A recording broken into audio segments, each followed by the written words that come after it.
요한복음 11장 나사로의 죽음. 마리아와 그 언니 마르다네 동네에 베다니에 살던 나사로가 병이 들었어요. 이 마리아는 주님의 발을 향유로 마사지한 후 자기 머리로 닦아냈던 바로 그 여인이었어요. 병든 나사로는 그 마리아의 오빠였고요. 그래서 두 자매가 예수님께 전가를 보냈어요. 주님께서 너무나 사랑하시는 사람이 병들었어요. 예수님께서 전가를 받으시고 말씀하셨어요. 이 병은 죽을 병이 아니야. 이 일로 하나님의 아들이 영광을 받고 결국 하나님의 영광을 나타내는 계기가 될 거야.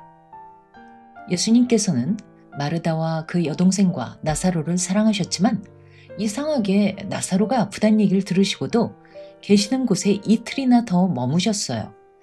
이틀이 지나자 예수님께서 제자들에게 말씀하셨어요. 유대로 돌아가자꾸나.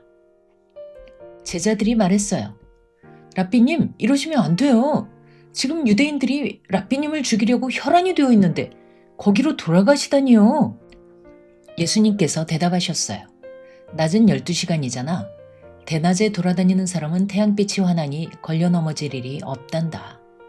하지만 밤에 돌아다니면 자기가 가는 길이 보이질 않으니 쉽게 걸려 넘어지지. 예수님께서 그 말씀을 하신 후 이렇게 선포하셨어요. 우리 친구 나사로가 잠들었구나. 나사로를 깨우러 가야겠다. 제자들이 말했어요. 주님, 나사로가 잠든 거라면 푹 쉬고 잠에서 깰 때 기분 좋게 일어나겠네요. 예수님께서는 죽음에 대해 말씀하신 것이었는데 제자들은 예수님이 낮잠 얘기를 하신다고 생각했던 거예요. 그러자 예수님께서 직설적으로 말씀해 주셨어요. 아이쿠, 이 고다비들. 나사로가 죽었어. 하지만 내가 거기 없었던 게 너희를 위해서는 잘된 일이구나. 너희는 이제 새로운 믿음의 근거를 얻게 될 거야. 이제 나사로에게 가자꾸나. 그때 쌍둥이라고도 불리는 도마가 동료들에게 말했어요. 빨리들 가자고. 우리도 나사로랑 같이 죽어야 할 듯. 예수님께서 그곳 베다니에 도착하셨을 때 나사로가 죽은 지 이미 4일이나 되었다는 사실을 아시게 됐어요. 베다니는 예루살렘에서 3km 정도밖에 떨어져 있지 않은 가까운 마을이었어요. 많은 유대인들이 마르다와 마리아를 찾아와 그들이 오빠를 잃은 것을 애도했어요. 마르다는 예수님이 오신다는 얘기를 듣고 나가서 맞이했어요. 마리아는 그냥 집안에 그대로 있었고요. 마르다가 말했어요. 주님께서 여기 계셨더라면 우리 오빠가 죽지 않았을 텐데요. 아니, 지금이라도 주님께서 하나님께 요청하시면 하나님께서 뭐든 다 들어주시리란 걸 알아요. 예수님께서 말씀하셨어요. 너희 오빠는 살아날 거야. 마르다가 대답했어요. 마지막 날 부활일 때 우리 오빠가 살아날 거란 건 저도 잘 알아요. 마지막 날까지 기다릴 것 없어. 지금 이 순간에도 내가 바로 부활이고 생명이니까. 나를 믿는 사람은 설사 죽는다 해도 살게 될 거야. 또 살아서 나를 믿는 사람은 궁극적으로 절대 죽지 않아. 이걸 믿니? 네, 주님. 저는 주님이 세상에 오신 하나님의 아들, 곧 메시아라는 사실을 내내 믿어온 거려. 마르다가 이 얘기를 마친 후 자기 여동생 마리아에게 가서 귓속말로 얘기했어요. 선생님이 오셨어. 지금 널 찾으시는구나. 마리아가 그 얘기를 듣자마자 벌떡 일어나 예수님께 달려나갔어요. 예수님께서는 마을로 들어오시지 않고 마르다를 만나신 곳에 아직 계셨어요. 마리아를 조문하러 온 유대인 친구들이 마리아가 달려나가는 걸 보고 따라 나섰어요. 친구들은 마리아가 애곡하러 무덤으로 가는 줄 알았거든요.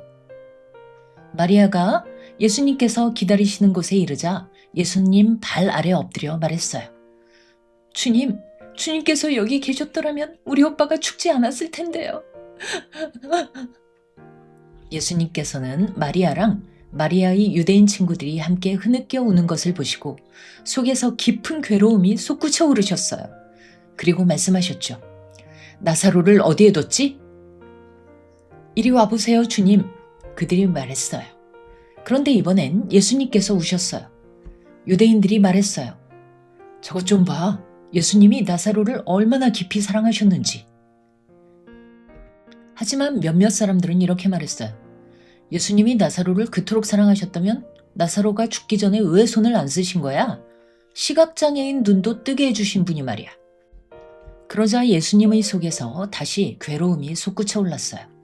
마침내 무덤에 도착하셨어요. 나사로의 무덤은 언덕에 있는 소박한 무덤이었는데 돌 하나로 막아놓았어요. 예수님께서 말씀하셨어요. 돌 좀 치워보시오. 망자의 자매인 마르다가 말했어요. 주님, 지금쯤이면 악취가 진동할 텐데요. 오빠가 죽은 지 벌써 나흘이나 됐다고요. 예수님께서 마르다의 눈을 들여다보시면서 말씀하셨어요. 네가 믿으면 하나님의 영광을 보게 될 거라고 내가 말했잖아? 그리고는 다른 사람들에게 말씀하셨어요. 어서 돌을 치우시오. 그러자 사람들이 돌을 치웠어요. 예수님께서는 하늘을 향해 눈을 들고 기도하셨어요. 아버지, 제 얘기를 들어주셔서 감사합니다. 저는 아버지께서 항상 제 얘기를 들어주신다는 걸 압니다. 다만 제가 지금 이 얘기를 하는 것은 여기 서 있는 사람들이 아버지께서 저를 보내셨다는 걸 믿게 하려는 거죠. 그리고는 큰 소리로 외치셨어요. 나사로야, 나오거라! 그러자 송장 나사로가 머리끝부터 발끝까지 천에 쌓인 채, 그리고 얼굴도 천으로 덮인 채 나왔지 뭐예요. 하나님의 표적을 만드는 사람. 이 사건으로 마리아와 함께 거기 있던 많은 유대인들이 회심하게 됐어요. 예수님께서 행하신 일을 보고 예수님을 믿게 된 거죠. 하지만 몇몇 사람들은 바리새인에게 가서 예수님에 대해 고자질을 했어요. 그러자 대제사장들과 바리새인들이 사내들인 공회를 소집해서 이렇게 말했어요. 이제 어쩌면 좋단 말이요. 그자가 하나님의 표적들을 만들어내면서 계속 사고를 치고 있으니 이대로 놔뒀다간 머지않아 모든 사람들이 다 그자를 믿게 될 거예요. 그럼 그나마 우리가 갖고 있는 이 작은 권력이랑 특권마저 로마인들이 다 앗아가지 않겠소? 그러자 그들 중 한 사람, 그 해에 대제사장으로 지명된 가야바가 소리 높여 말했어요. 정말 모르겠소? 한 나라 전체가 망하는 것보다는 한 사람이 백성들을 위해 죽는 게 우리한테 더 득이 된다는 걸 모르겠냔 말이요. 가야바가 이 얘기를 한 건 자기 속에서 우러나서가 아니라 그 해의 대제사장으로서 자기도 모르게 예언한 것이었어요. 즉, 온 나라를 위해, 아니, 온 나라뿐만 아니라 쫓겨나 흩어진 하나님의 모든 자녀들이 한 백성으로 모일 수 있도록 하기 위해 예수님께서 희생적인 죽음을 맞으실 거란 예언을 했던 거죠. 그날부터 그들은 예수님을 죽일 모의를 했어요. 그래서 예수님께서 유대인들에게 공개적으로 모습을 드러내지 않으셨어요. 그리고 에브라임이라고 불리는 광야 근처 시골 마을로 피해 가셔서 제자들과 따로 지내셨어요. 유대인의 명절, 유월절이 다가왔어요. 수많은 사람들이 명절을 쇠러 시골에서 예루살렘으로 올라왔어요. 성전에 모여든 사람들이 예수님에 대해 호기심을 갖고 있었기에 예수님은 일약 화제의 인물이 되셨어요. 자네 생각엔 어떤가? 예수님이 이번 명절에 나타나실 것 같은가? 그 사이 대제사장들과 바리새인들은 예수님에 대한 어떤 얘기라도 낱낱이 보고하라고 명령을 내렸어요. 그리고 예수님을 체포할 만반의 준비를 갖추고 있었죠.